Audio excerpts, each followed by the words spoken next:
Bismillahirrahmanirrahim. Innal hamdalillah nahmaduhu wa nasta'inuhu wa nastaghfiruh wa na'udzu billahi min syururi anfusina wa min sayyiati a'malina. Man yahdihillahu fala mudilla lahu wa man yudlilhu fala hadiyalah. Wa asyhadu an la ilaha illallah wahdahu la syarikalah wa asyhadu anna Muhammadan 'abduhu wa rasuluh. Amma ba'd. Rabbi shrah li sadri wa yassir li amri wahlul 'uqdatam min lisani yafqahu qawli. Rabbi zidni ilma warzuqni fahma. Allahumma inna nas'aluka ilman nafi'a wa rizqan tayyiba wa amalan mutaqabbala. Assalamualaikum warahmatullahi wabarakatuh. Apa khabar muslimah semuanya? Tak dengar lah. Memanglah tak dengar kan? Okay. Apa khabar semuanya? Saya harap semua dalam keadaan yang sihat, sejahtera hendaknya dan ceria-ceria selalu kan. Terutamanya lah kalau ikuti kuliah saya ni, dia kena ceria. Sebab kadang-kadang ada orang hati dia sakit. So bila hati dia sakit ni, dia kena ceria juga hati dia tu. Supaya jadi penawar bagi diri dia. Baik, so macam mana kita hari ni? Dah siap untuk kita ikuti sambungan perbincangan kita dalam bab yang ke-20 pada minggu lepas? Hari tu Ustazah bincang first paragraph je kan? Bukan main lagi. Dia punya first paragraph nak dekat 1 jam dia berbual. Okey, baik. InsyaAllah lah hari ni mungkin kita akan masuk kepada muka surat yang seterusnya dan insyaAllah Ustazah nak habiskan perbincangan berkenaan dengan bab ini pada hari ini. Baik, so kita masih lagi ya muslimah dalam bab kita yang ke-20. Okay, dalam bab kita yang ke-20 bertajuk Hakikat Rezeki dan Ajal. Okey, hakikat rezeki dan ajal. Kita berada di muka surat 106. Kalau siapa yang muka suratnya berbeza, tak apa, jangan risau. Cari saja bab yang ke-20. Yang penting babnya sama. Okey, dan kita akan masuk di bab kita yang di perenggan kita yang kedua. Iaitu berkenaan dengan renungkanlah. Sebab ya muslimah kalau kita lihat, kalau kita nak flashback balik lah. Kalau kita nak ulang balik apa yang dah kita bincangkan pada minggu lepas, masih ingat lagi? Kita cakap pasal apa minggu lepas? Siapa ingat? Sila tulis kat bawah tu. Saya nak tengok juga. Ke tak ingat? Kak Ram ingat tak Kak Ram? Kak Ram ada tu kat situ. Cuba Kak Ram tulis sesuatu di situ.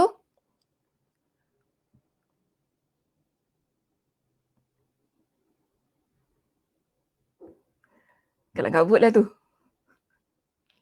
Kelang kabut lah tu kan. Tengok semua hari tu cakap pasal apa kan. Okay, faham, tak masalah. Rezeki, batin dan zahir. Kita tanya Kak Ram, Fitri yang jawab. Okay, Masya Allah, tabarakallah Fitri. Okay, so Fitri kata rezeki, batin dan zahir. Maknanya rezeki itu terbahagi kepada dua. Ada dari sudut zahirnya dan juga ada dari sudut batinnya.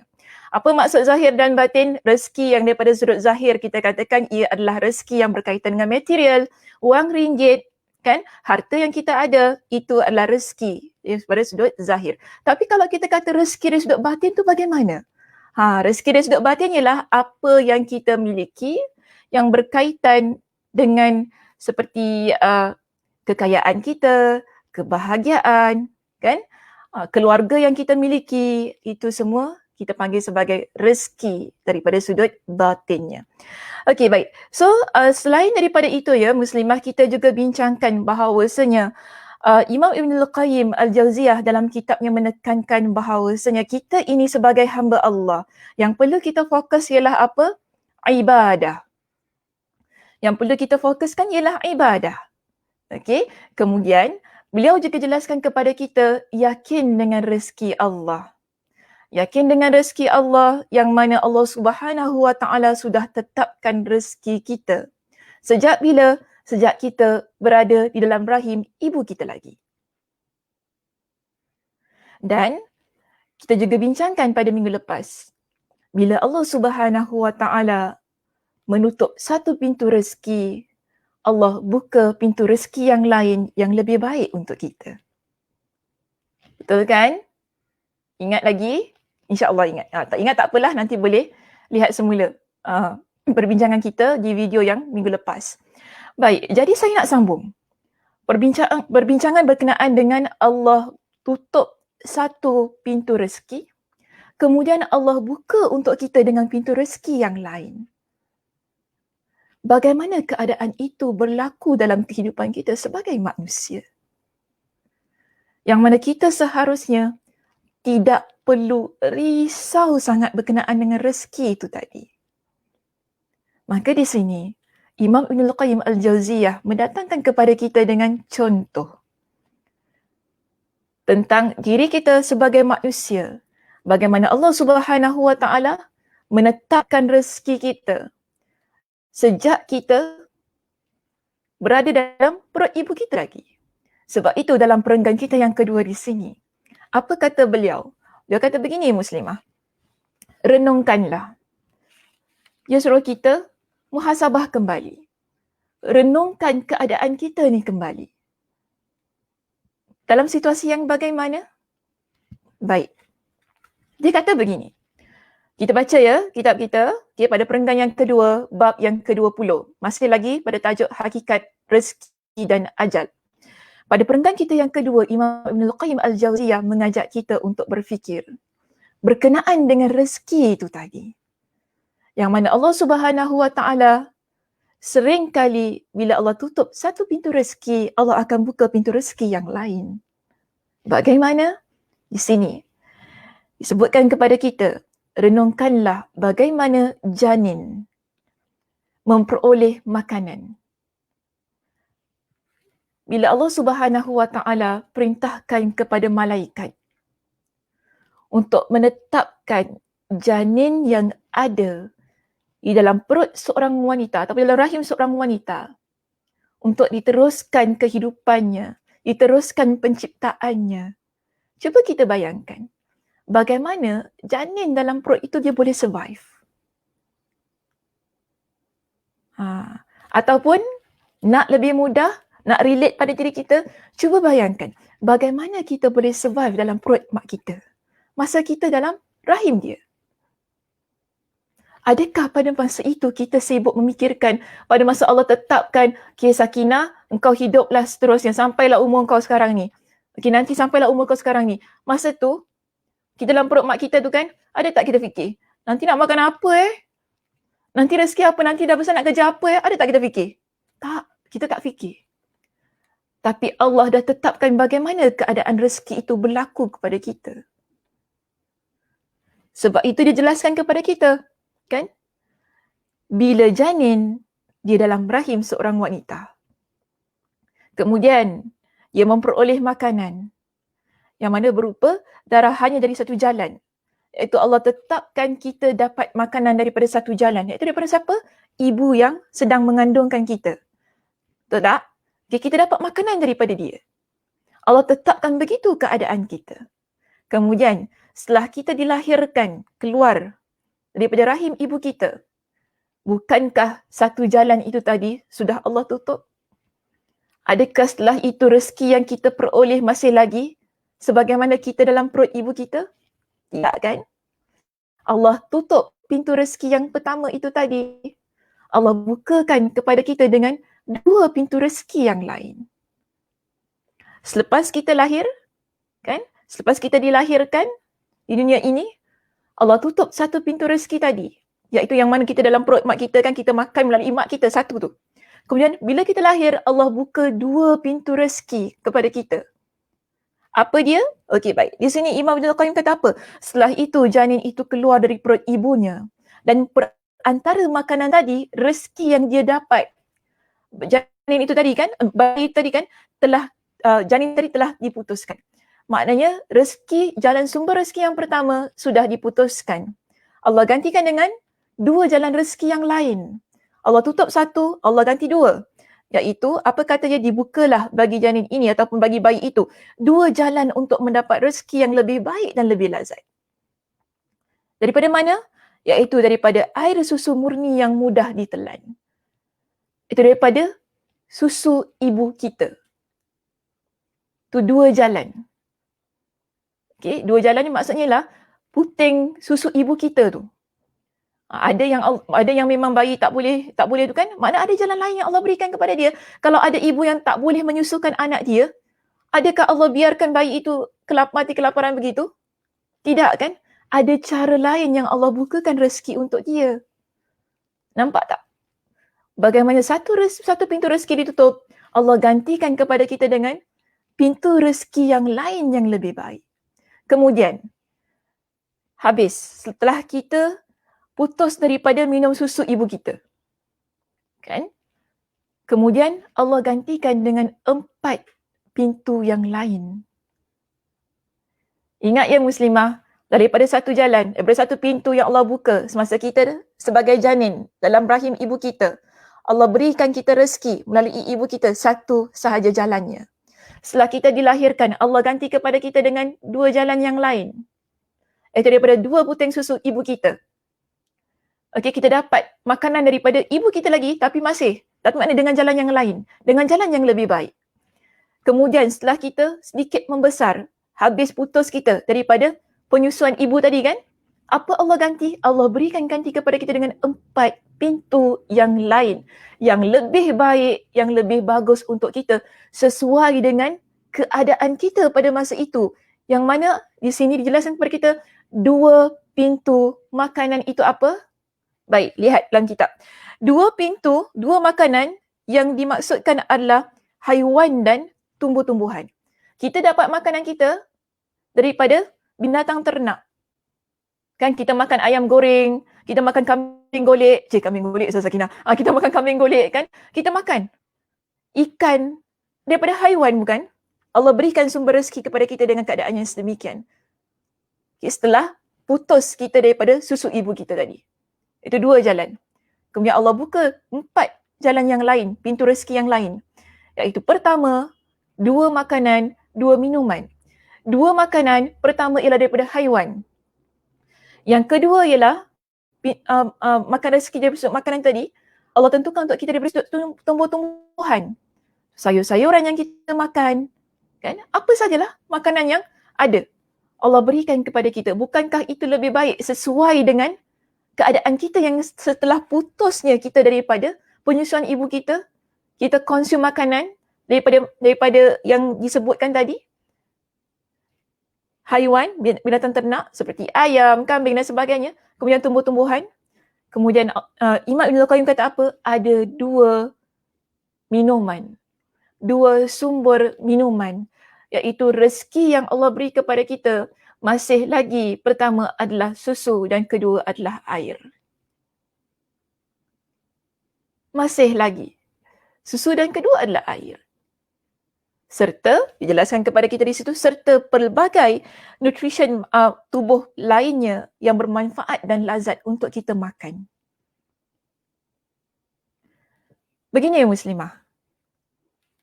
Sejak Allah Subhanahu Wa Taala takdirkan kita bergerak, kita bernyawa, Allah tentukan bagaimana kita dapat rezeki itu.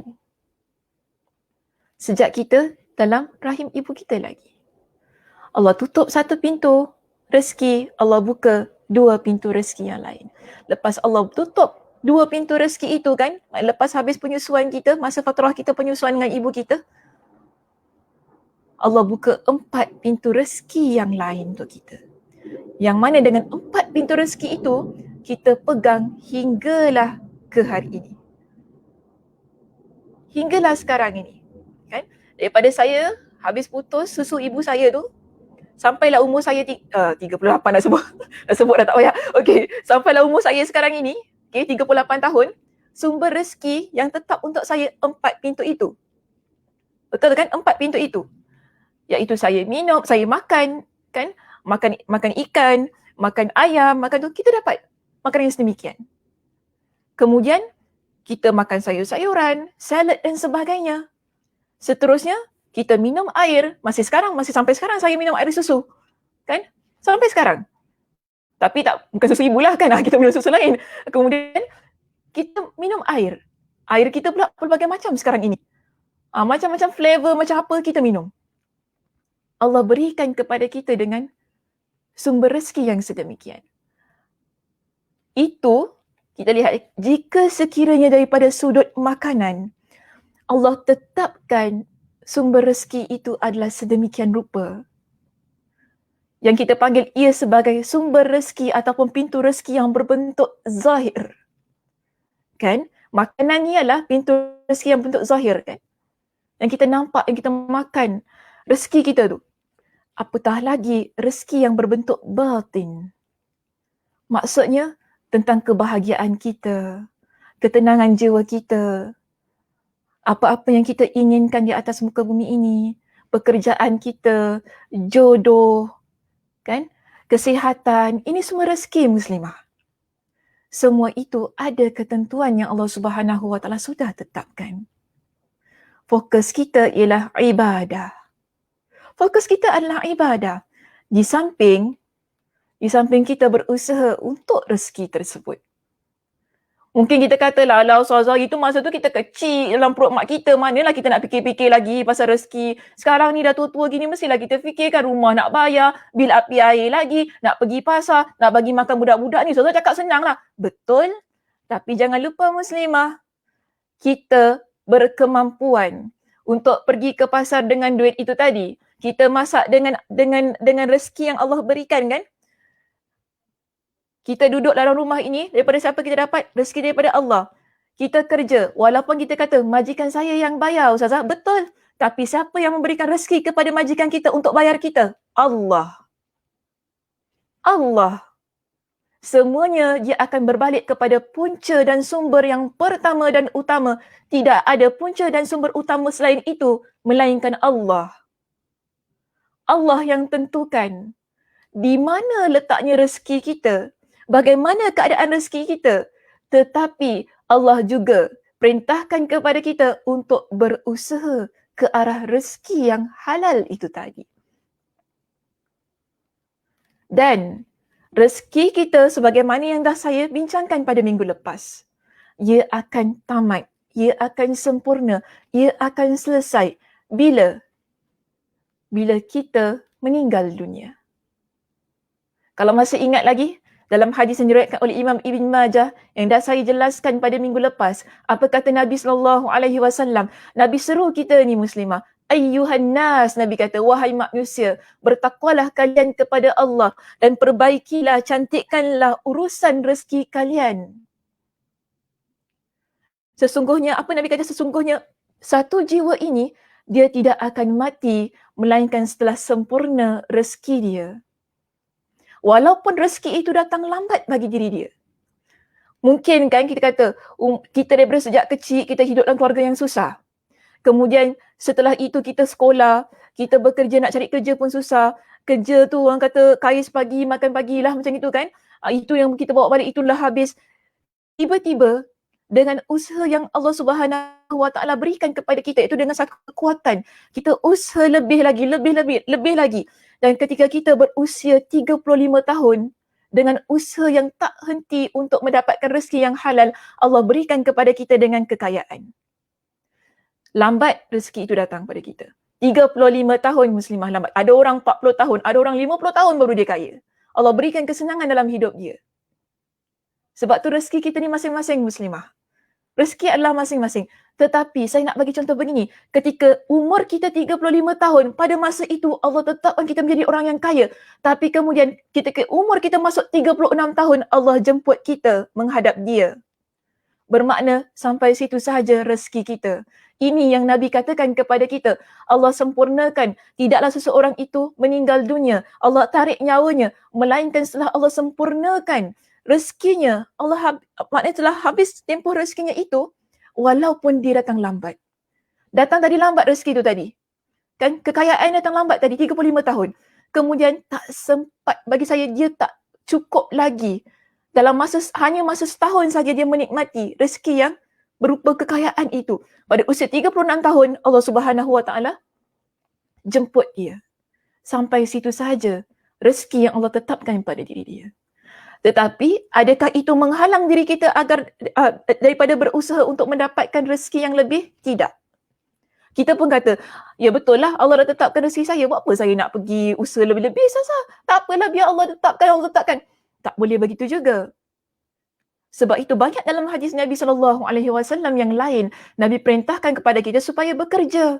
Nabi perintahkan kepada kita supaya menjadi orang yang memberi. Bagaimana kita nak jadi orang yang memberi, muslimah, bila kita ada rezeki yang lebih, betul tak? Nabi kata apa? Tangan yang di atas itu lebih baik daripada tangan yang di bawah. Untuk menjadi orang yang memberi, yang tangannya di atas itu tadi, yang boleh beri, yang boleh sumbangkan, yang boleh infakkan harta kita, yang boleh beri sedekah, bantu orang lain dengan wang ringgit kita. Bagaimana caranya? Adakah hanya dengan duduk saja tunggu rezeki turun daripada langit? Tidak. Kita perlu berusaha. Itu yang diajarkan oleh agama kita. Tapi setelah kita berusaha, apa yang kita dapat itu adalah ketentuan daripada Allah Subhanahu Wa Taala. Yang telah Allah tetapkan rezeki kita peroleh. Dan di sini tak habis lagi ya tentang pintu rezeki tadi. Belum habis lagi. Daripada 1, dia menjadi 2. Daripada 2, jadi 4. Betul tak? Kemudian kita meninggal dunia. Bila kita meninggal dunia, tutup semua pintu rezeki itu tadi. Dah habis dah. Allah dah sempurnakan. Namun, ada pintu rezeki lain yang Allah buka kepada hamba-Nya yang beriman dan bertakwa kepada Dia. Walaupun setelah kita meninggal dunia. Yang mana di akhirat sana nanti kita akan peroleh pintu rezeki itu yang akan Allah bentangkan kepada kita. Apa dia, muslimah?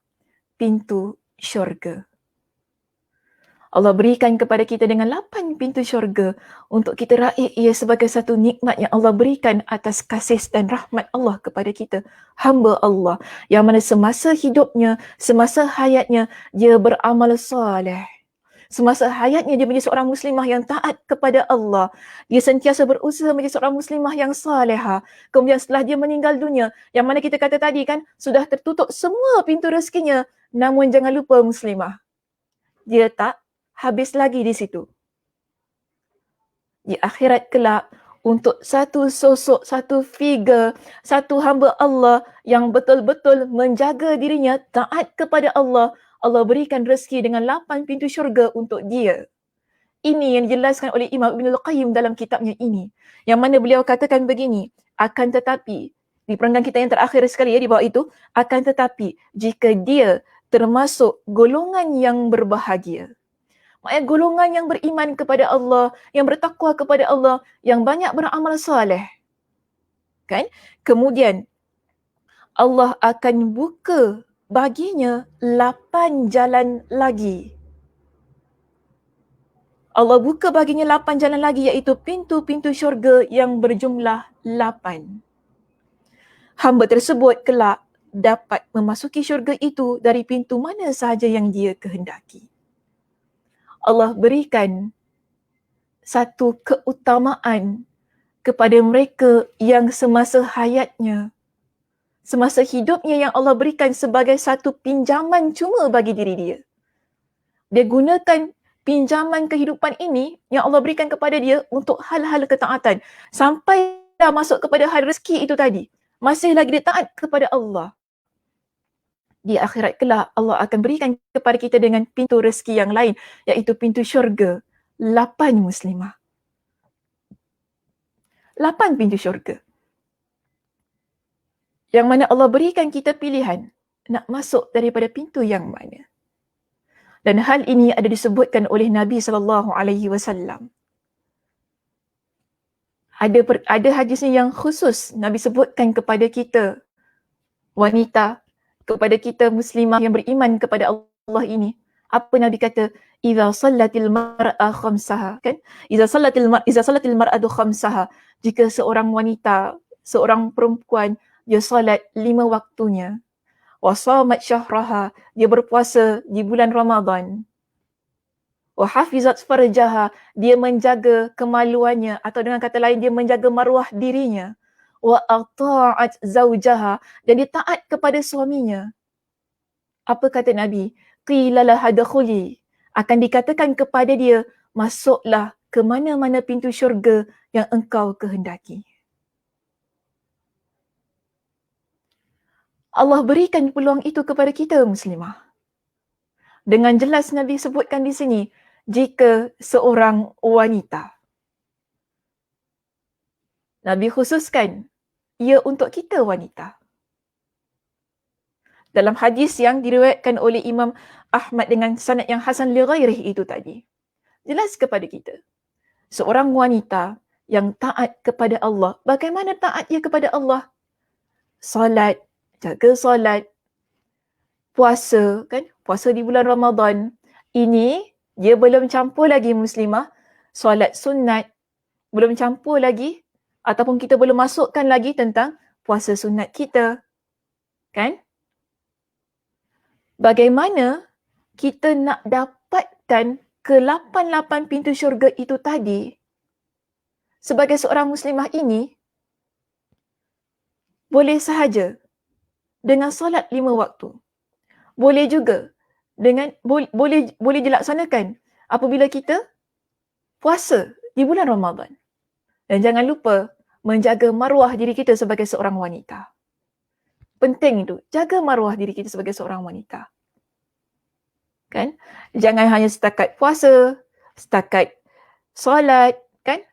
Tapi tak jaga maruah diri. Jaga maruah diri itu bagaimana muslimah? Tebalkan rasa malu kita muslimah.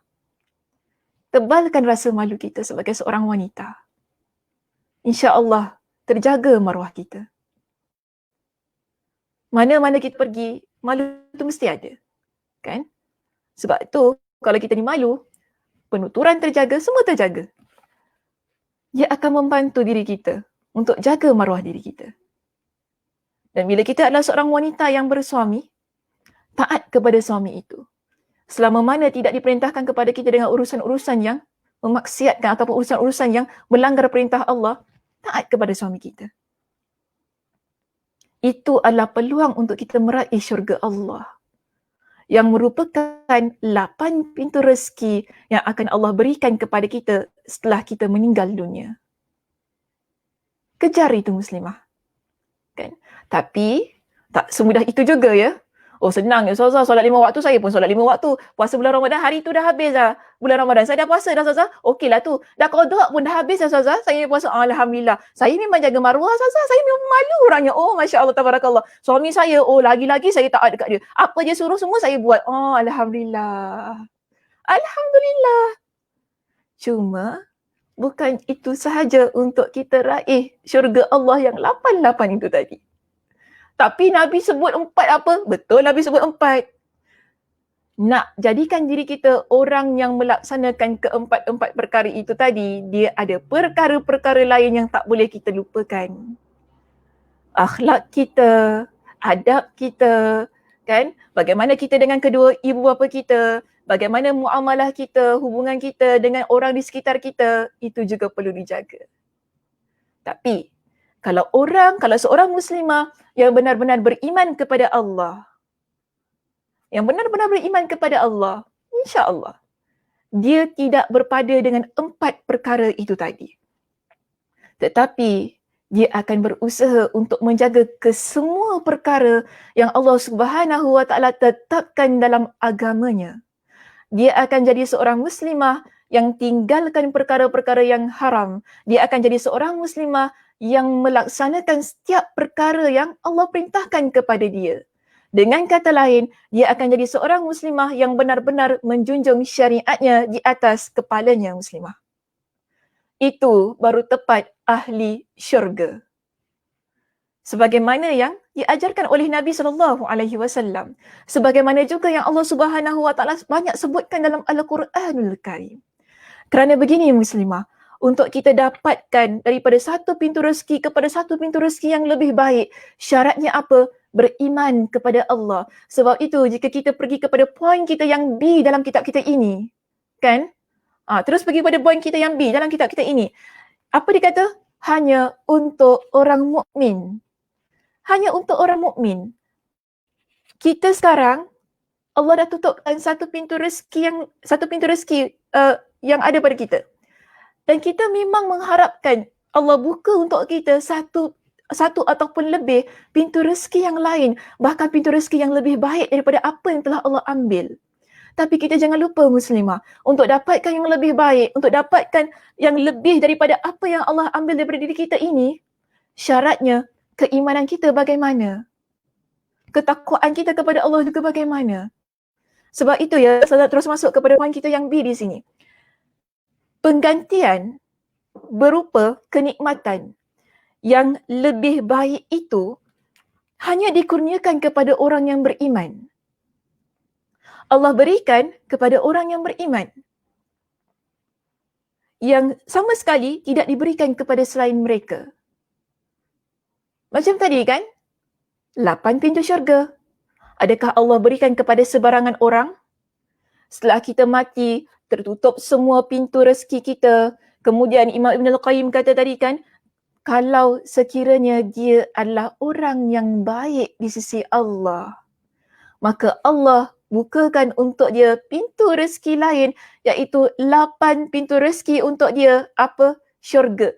Tapi bagaimana untuk Allah buka 8 pintu syurga kepada kita muslimah bila kita menjadi orang yang benar-benar beriman kepada Allah, yang menjaga akidah kita. Yang menjaga akidah kita. Jika berkenaan dengan syurga, begitu sekali keadaannya yang mensyaratkan keimanan untuk kita jejakkan kaki kita ke dalamnya. Of course, masa kita hidup, keimanan itu perlu kita realisasikan sepanjang hayat kita. Sebab itu dalam hidup ini, bila ada apa-apa yang hilang ataupun apa-apa nikmat yang tidak ada dalam hidup kita, walaupun kita nak sangat,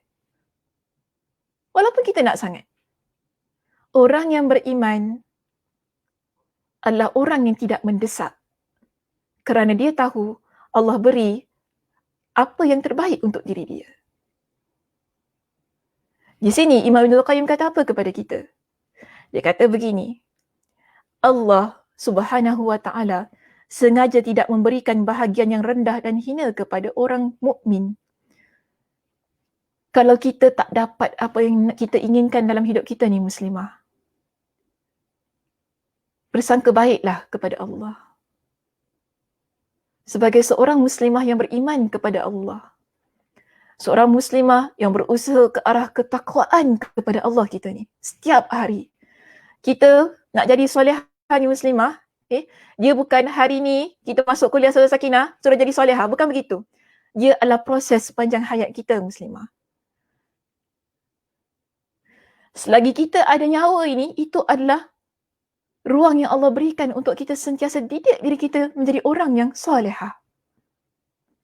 Dan kita yakin Allah beri sesuatu yang istimewa, Allah beri sesuatu yang terbaik untuk orang yang sentiasa berusaha ke arah solehah itu tadi. Sebab tu kalau kita tak dapat apa yang kita doakan, kita tak dapat apa yang dah kita usahakan. Mungkin selama ini kita usaha bermati-matian untuk apa yang kita nak peroleh tu tadi. Tapi kemudian kita tak dapat. Orang lain yang dapat. Dan orang lain yang dapat. Kenapa saya tak dapat? Mungkin ia tak baik untuk kita muslimah. Okay? Ia tak baik untuk kita. Dan Allah tahu apa yang terbaik untuk diri kita. Orang yang beriman, keyakinannya adalah sedemikian. Sebab itu orang yang beriman, bila dia tak dapat apa yang dia inginkan daripada bentuk rezeki itu tadi, adakah dalam hatinya penuh dengan kedengkian? Tidak. Adakah dia mula menyalahkan orang lain, dia mula dengki dengan apa yang dimiliki orang lain? Tak begitu. Kerana dia tahu itu bukan rezeki dia. Itu rezeki orang A, orang B, orang C, tapi bukan rezeki saya. Cuba bayangkan, kalau kita ni, nak cakap tak beriman tak baik pula ya. Kalau kita ni Kita dah beriman dah sekarang ni muslimah. Okey, kita dah beriman. Tapi cuba bayangkan, bila kita tak dapat apa yang nak kita, yang kita inginkan tu tadi kan. Kemudian kita lihat, kita dah usaha sungguh-sungguh. Tapi yang dapat adalah kawan kita. Apa rasanya? Saya faham, kita mesti sedih. Itu normal muslimah. Saya tak kata jangan sedih. Mana boleh. Biasalah kita mesti sedih. Sebab kita dah usahakan penat, lelah ke apa. Takkan tiba-tiba nak senyum. Kita mesti ada rasa terkilan. Betul tak? Itu perasaan yang biasa normal ada dalam diri kita. Terkilan, rasa sedih kan. Tapi adakah kita mengingkari takdir Allah? Adakah kita menjadi orang yang menolak setiap sesuatu yang telah Allah Subhanahu Wa Taala tetapkan dalam hidup kita? Jika kita benar-benar beriman kepada Allah, sedih memang tetap sedih, tapi kemudian kita kembalikan diri kita kepada Allah, bukan? Kita serahkan semuanya kepada Allah, bukan? Kerana apa? Kita orang yang beriman. Seterusnya kita kata apa? Alhamdulillah, bukan rezeki saya, rezeki kawan saya. Kita akan tenang muslimah. Hati kita yang resah, hati kita yang sedih, hati kita yang gundah gulana itu tadi kan, kalau kita nak dapatkan penawarnya, di mana? Dengan rasa kesyukuran kita terhadap apa yang Allah takdirkan dalam hidup kita. Walaupun ia di luar jangkaan kita, walaupun ia di luar kemahuan kita, kerana orang yang beriman, dia mengerti Allah tidak takdirkan sesuatu untuk diri dia dengan saja-saja. Pasti ada hikmah, pasti ada sesuatu yang lebih baik yang ingin Allah Subhanahu Wa Taala berikan kepada diri dia. Sebab itu muslimah, pada perenggan kita yang seterusnya, apa kata Imam Ibn Al-Qayyim Al-Jawziyah di sini? Beliau kata kepada kita, hanya saja ketidaktahuan hamba terhadap kemaslahatan dirinya dan kemurahan Rabbnya serta hikmah dan kelembutannya yang membuatnya tidak dapat membezakan antara penolakan dan penundaan dari Allah. Kerananya dia sangat berharap untuk mendapatkan, dia sangat berharap segala keinginannya di dunia sekalipun itu hina dan tidak mengharapkan penundaannya hingga akhirat meskipun itu lebih mulia baginya. Maksudnya begini, kenapa kita mengingkari takdir Allah? Kenapa kadang-kadang kita tak boleh terima orang lain yang dapat rezeki itu bukan kita? Kenapa kadang-kadang kita ni jadi orang ataupun jadi muslimah yang sakit hati sangat? Kita tak dapat apa yang kita inginkan kerana ketidaktahuan kita atau dengan kata yang lain, kejahilan kita tentang Allah. Kejahilan kita tentang apa yang terbaik untuk diri kita. Kan? Kerana itu kita belajar pada hari ini muslimah berkenaan dengan hakikat rezeki. Bila kita faham tentang hakikat rezeki itu tadi, ia menjadikan kita seorang muslimah yang lebih tabah, lebih sabar, lebih berusaha ke arah yang lebih baik. Jangan bila kita tak dapat apa yang kita inginkan itu tadi, kita mula melakukan perkara-perkara yang Allah larang. Kita mula menolak takdir. Kita mula menyakiti orang lain, menzalimi orang lain. Bahkan mungkin kita jadi orang yang tidak berperi kemanusiaan. Rezeki ini, dia boleh jadi sesuatu yang menjadikan diri kita seorang muslimah yang tidak berhati perut. Hanya kerana rezeki itu muslimah. Hanya kerana rezeki itu tadi. Kita boleh jadi seorang muslimah yang letak apa? Yang menjatuhkan rezeki orang lain.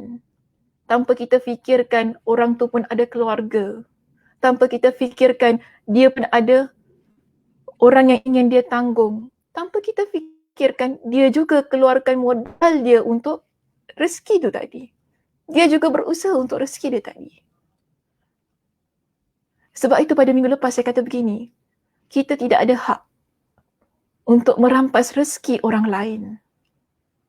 Sebab Allah Subhanahu Wa Taala telah tetapkan rezeki masing-masing. Cuma sekarang, kita ni dalam keadaan kita tak dapat apa yang kita inginkan. Yakin Allah Subhanahu Wa Taala akan tetapkan sesuatu yang lebih baik untuk diri kita. Sebagaimana sejak kita dalam rahim ibu kita tadi tu kan, satu pintu rezeki Allah tutup, Allah bukakan dua pintu rezeki yang lebih baik, kemudian Allah Subhanahu Wa Taala gantikan dengan 4 pintu rezeki yang lain. Setelah kita meninggal dunia, habis semua pintu rezeki kita, kemudian Allah bukakan kepada kita dengan 8 pintu rezeki yang lain, iaitu syurga Allah Subhanahu Wa Taala.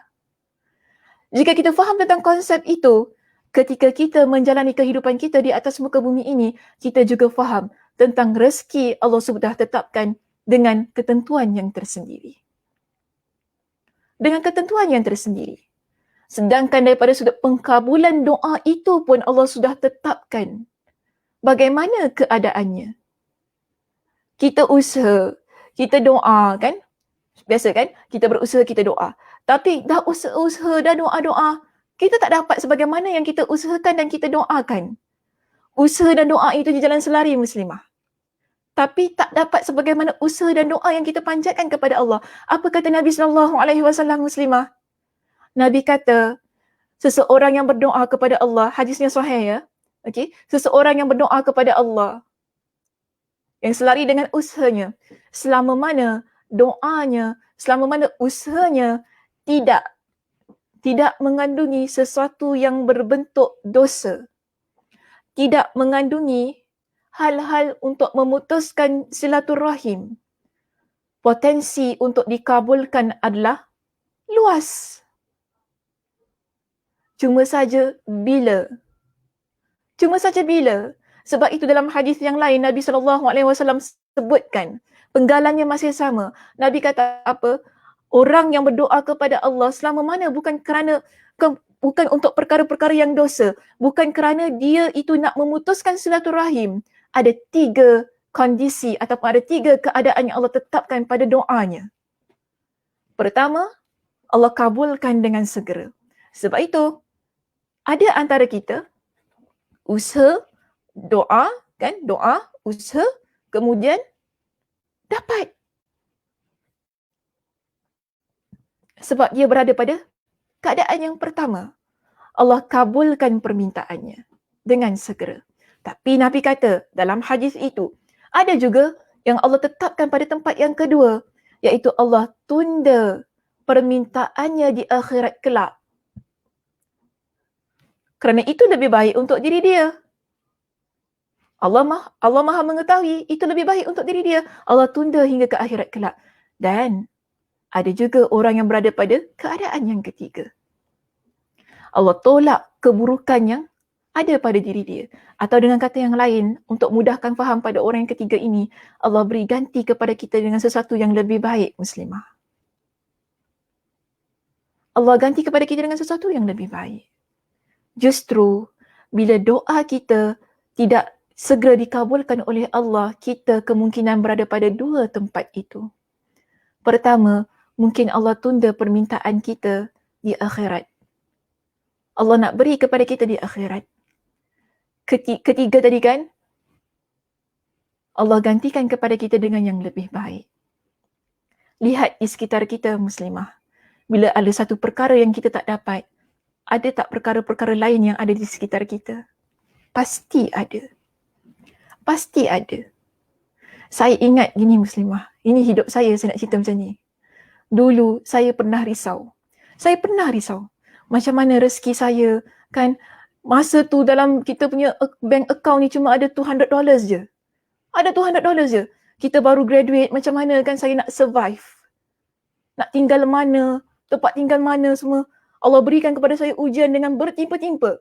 Masa tu betul, memang kita risau tentang rezeki ni. Macam mana nak dapat duit kan, macam mana nak beli rumah, macam mana. Risau sangat.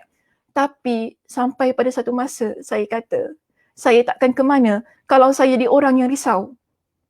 Sebab Allah Subhanahu Wa Taala telah tentukan rezeki saya. Apa yang saya perlu buat? Apa kita semua perlu buat dalam keadaan Allah Subhanahu Wa Taala berikan kepada kita dengan ujian dalam hidup kita, yang mana kita risau tentang rezeki, tempat tinggal, kebahagiaan kan, tentang jodoh, tentang apa saja yang ada di sekitar kita ni. Usaha berhenti dengan kerisauan itu. Berhenti hidup dalam kerisauan. Keluarkan diri kita daripada kerisauan itu. Usaha. Kerana apa? Kita yakin Allah akan tentukan untuk saya rezeki yang lebih baik. Allah tarik banyak rezeki saya pada masa tu, Muslimah. Banyak sangat yang Allah tarik daripada hidup saya. Terlampau banyak. Dan pada masa itu saya rasa saya macam berada kat tempat yang begitu bawah sekali. Macam mana nak bangkit balik? Sebab itu Imam Ibn Qayyim kata kepada kita, apa Muslimah? Fokus pada ibadah. Bila kita fokus dengan ibadah kita, kemudian di samping kita usaha untuk menaikkan diri kita semula, untuk usaha untuk dapatkan rezeki daripada mana tu tadi kan, Allah akan bantu kita. Allah akan bantu kita. Cuma kadang-kadang kita tak yakin dengan Allah. Betul tak? Kita tak yakin dengan Allah. Tapi kita lihat begini, setelah kita berusaha, setelah kita doa kepada Allah, kita usaha, ya Allah bantu saya dan sebagainya, kita minta kepada Allah. Akhirnya, cuba anda lihat bagaimana saya sekarang ini. Alhamdulillah bukan? Alhamdulillah bukan? Masya Allah, tabarakallah. Saya banyak muhasabah diri saya dengan apa yang berlaku. Sebab itu, bila Allah tutup satu pintu rezeki dalam hidup kita, jangan kita rasa dunia ni dah kiamat. Jangan kita rasa bahawasanya hidup kita ni dah mati dah. Kematian dah habis dah. Dah tak ada tempat lagi dah. Tak, bukan begitu Muslimah. Tapi sebenarnya Allah nak lihat sejauh mana usaha kita Muslimah. Sejauh mana kita ni berusaha untuk betul-betul menjadi seorang Muslimah yang beriman kepada Allah. Kan? Kita mengaku diri kita, oh saya Muslimah beriman, saya nak jadi Muslimah yang solehah. Tapi lihat bagaimana keadaan kita bila Allah uji kita dengan menarik rezeki yang kita ada. Adakah kita menjadi orang yang mengingkari takdir Allah? Sehingga kita tinggalkan Allah. Sehingga kita rasa bahawasanya hidup kita ni tak berguna lagi? Bukan begitu. Bukan begitu yang Nabi SAW ajarkan dalam hidup kita. Tapi Nabi ajarkan kepada kita usaha. Di samping kita yakin Allah dah tetapkan rezeki kita di mana dan bagaimana. Tapi kalau kita duduk sakit hati dengan orang tu, engkau yang buat aku jadi susah, engkau yang buat aku gini, engkau yang buat aku gitu, kau buat aku gini, kita 24 hours ni Muslimah, kita salahkan orang kerana rezeki kita yang hilang itu tadi, apa kita dapat? Adakah Allah akan gantikan kepada kita dengan yang lebih baik? Tak. Allah tak gantikan kepada kita dengan yang lebih baik. Kerana apa? Bila Allah tarik sesuatu yang hilang daripada diri kita, berupa rezeki itu tadi, yang kita buat hanya menyalahkan takdir. Hanya menyalahkan orang lain. Menyalahkan takdir bermakna kita menyalahkan Allah Muslimah. So kena ingat itu. Kenapa Allah Subhanahu Wa Taala uji kita? Ingat di sini, Imam Ibn Qayyim dalam kitabnya ini, apa dia kata kepada kita? Dia kata begini, Allah Subhanahu Wa Taala tidak menolak sesuatu yang lebih baik kepada yang Allah Subhanahu Wa Taala tidak menolak sesuatu yang diminta oleh hamba-Nya. Allah tak pernah tolak apa yang kita minta ni Muslimah. Selama mana, sebagaimana yang Nabi sebutkan tadi, selama mana kita tak minta benda-benda yang maksiat, selama mana kita tak minta sesuatu yang memutuskan silaturahim, Allah akan beri apa yang kita minta. So kalau kita minta kepada Allah rezeki yang halal, kita minta kepada, ya Allah kau berikan kepada aku kebahagiaan yang halal, ya Allah kau berikan kepada aku pekerjaan yang halal, Allah akan beri kepada kita Muslimah. Yakin dengan itu. Dan Allah akan beri yang lebih baik daripada apa yang kita minta kebiasaannya. Kerana apa? Kita lihat di sini. Allah tidaklah memberikan kepada hamba-Nya ujian, melainkan untuk mensejahterakannya. Allah berikan kepada kita dengan ujian dalam hidup kita ni, melainkan untuk menjadikan kita orang yang lebih baik. Sebab itu apa kata Nabi SAW? "May yuridillahu bihi khairan yusib minhu." Kan dalam hadis yang diriwayatkan oleh Imam Al-Bukhari, Nabi pesan kepada kita, sesiapa saja yang Allah berikan kepada dia dengan musibah, dengan ujian dalam kehidupan dia, kerana Allah inginkan kebaikan bagi diri dia. Namun kebiasaannya, bila Allah uji kita, adakah kita rasa itu baik untuk diri kita? Kita selalu fikirkan yang negatif. Kita selalu fikirkan yang Allah tak sayang kita. Kita selalu fikirkan bahawasanya ini adalah perkara yang merosakkan hidup saya. Kita selalu fikirkan yang bukan-bukan tentang Allah. Di mana letaknya husnuzan kita kepada Allah, muslimah? Koreksi kembali. Koreksi kembali diri kita ini. Kalau husnuzan kita, sangka baik kita dengan Allah itu tinggi, maka Allah Subhanahu Wa Taala juga akan berikan yang lebih baik kepada kita. Dan apa kata Imam Ibnul Qayyim dalam kitabnya ini? Allah tidak mengujinya melainkan untuk mensucikannya. Allah uji hidup kita ini, Allah tarik rezeki kita, tak kiralah apa jua bentuk rezeki yang ada dalam hidup kita. Mungkin rezeki dari sudut kebahagiaan, rezeki jodoh, Allah ambil rezeki kesihatan, Allah ambil rezeki dari sudut wang dan harta kita. Kenapa Allah tarik semua itu? Antaranya ialah untuk mensucikan diri kita, iaitu untuk membersihkan diri kita daripada dosa-dosa yang mungkin ada kita buat kita tak sedar, muslimah. Sebab itu yang Nabi SAW juga pesan kepada kita. Apa kata Nabi SAW dalam hadis yang diriwayatkan oleh Imam At-Tirmizi dengan sanad yang hasan. Nabi SAW pesan kepada kita. Nabi kata begini, "Ma yazalul bala'u bil 'abdi hatta yamshiya 'ala zahril ardi laisa 'alaihi khati'ah." Manusia, Allah akan uji sepanjang hidupnya. Sebab itu kita lihat dalam kehidupan kita ni, ujian dia silih berganti, bukan? Lepas satu Allah beri pada kita. Sampai kita kata kadang-kadang bila nak game ni, bila nak settle, lepas satu-satu Allah uji kita. Tapi kenapa Allah uji kita? Nabi kata begini kepada kita, muslimah. Allah Subhanahu Wa Taala akan sentiasa menguji seorang hamba sehingga dia berjalan di atas muka bumi ini bersih daripada sebarang dosa. Itu yang Allah inginkan kepada kita melalui apa? Ujian yang Allah berikan dalam hidup kita. Atas sebab itu, perlu tak hati kita ni rasa sedih sangat? Bukan saya kata tak boleh sedih. Sedih tu boleh, normal. Sedih sangat, rasa macam nak mati, rasa nak bunuh diri, rasa dah tak boleh dah nak hadap semua ni. Begitu keadaannya? Tak. Bukan begitu. Lihatlah daripada sudut yang lebih positif sebagaimana yang diajarkan dalam agama kita. Walaupun kita sedih, betul, sedih tetap sedih. Walaupun kita sedih, tapi ada ruang untuk kita meletakkan hati kita pada tempat yang betul. Kerana kalau kita terlampau dalam keadaan yang sedih di atas apa yang kita hilang dari sudut rezeki itu tadi, muslimah, kita akan rasa merana sepanjang hayat kita. Dan itu adalah pilihan kita sebenarnya. Kita memilih untuk memeranakan diri kita. Sedangkan dalam agama kita mengajarkan kepada kita agar percaya kepada qada dan qadar. Agar percaya bahawasanya Allah Subhanahu Wa Taala dah tentukan rezeki yang tersendiri, rezeki masing-masing. Tapi kalau kita menolak semua itu tadi, hati kita memang takkan tenang. Cubalah kita buat apa saja, dia takkan tenang. Kerana apa?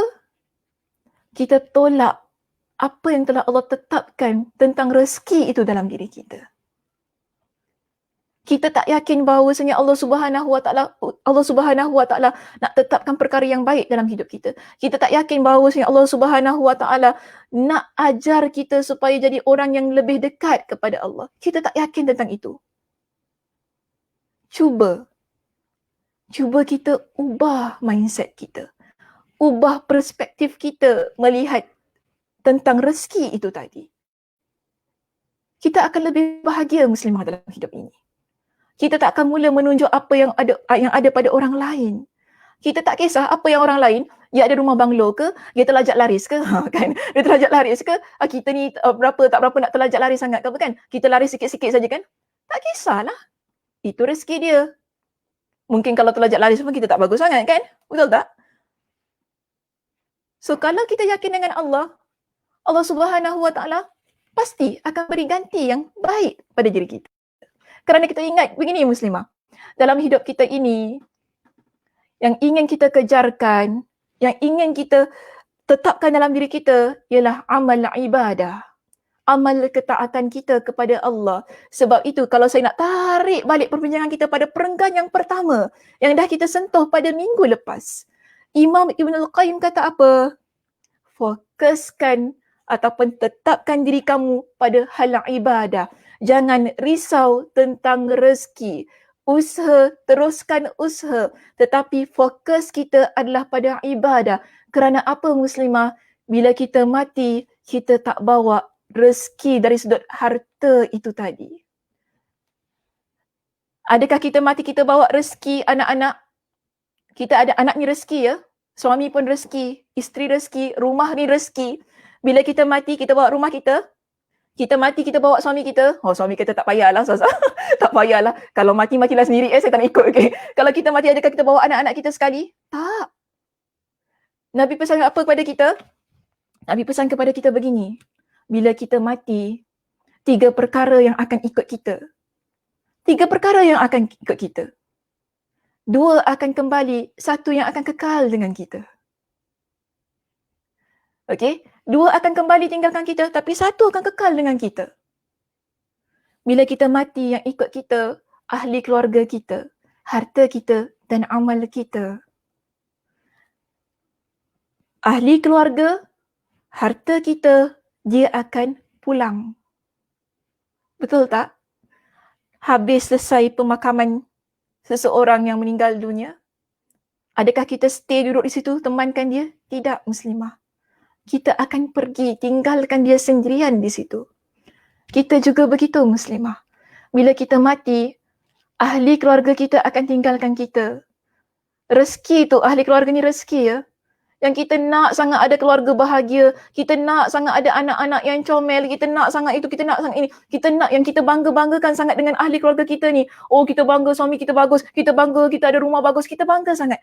Tapi itu semua akan tinggalkan kita. Harta yang kita ada, rumah kita, kereta kita, duit kita yang bertepek-tepek dekat bank apa kan. Alhamdulillah kalau bertepek-tepek tu kan. Duit kita bertepek-tepek dekat bank tu akan tinggalkan kita.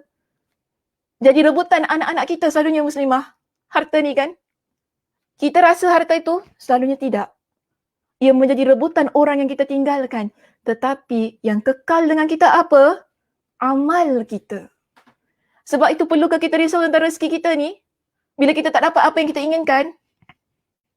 Yang perlu kita risau ialah bila kita tidak jadi muslimah yang beribadah kepada Allah. Yang perlu kita risau ialah bila kita jauh daripada Allah Subhanahu Wa Taala. Yang perlu kita risau ialah bila kita jadi seorang muslimah yang tak ada masa nak tunduk sujud kepada Allah. Itu yang perlu kita risaukan. Rezeki kita, usaha kita takkan pernah berhenti selama kita hidup. Tapi yang tentukan tentang rezeki kita hanyalah Allah. Okey muslimah, itu sahaja perbincangan kita pada hari ini. Saya buka kepada sesi soal jawab jika sekiranya ada di sana, dipersilakan.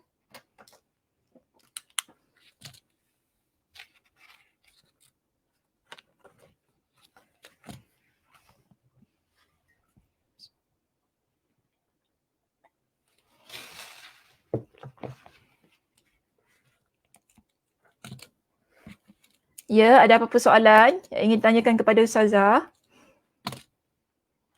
Boleh type di ruangan komen ya di situ. Nanti kita akan bacakan soalannya. Terima kasih Haji Aisyah. Lama tak nampak Haji Aisyah.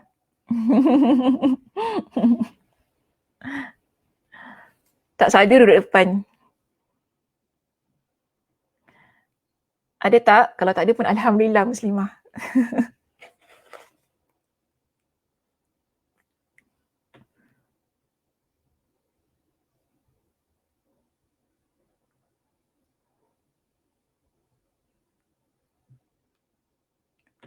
Ya betul, yang tentukan rezeki kita hanyalah Allah.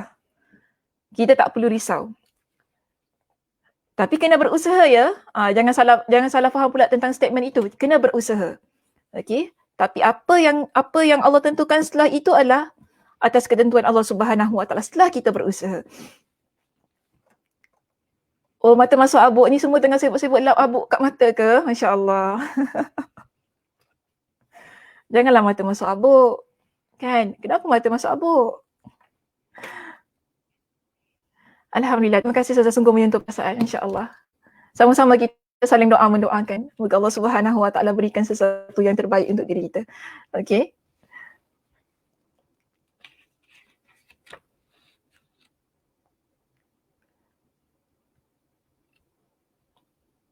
Ya, sama-sama.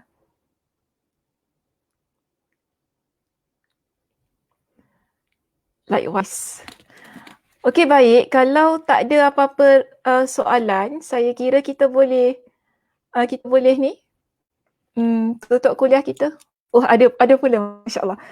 Baru nak tutup. Okey.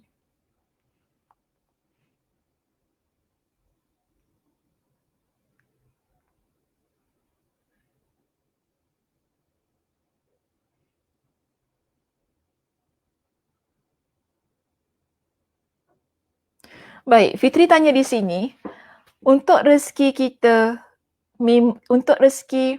kita memang selalu yakin kepada Allah. Namun ketika rezeki yang kita dapat tidak sesuai dengan keinginan kita, apakah yang harus kita lakukan untuk meyakini rezeki yang kurang baik itu? Saya rasa rezeki yang kurang baik itu ialah berkenaan dengan rezeki yang tidak sesuai dengan keinginan ya Fitri. Maksudnya begitu ya.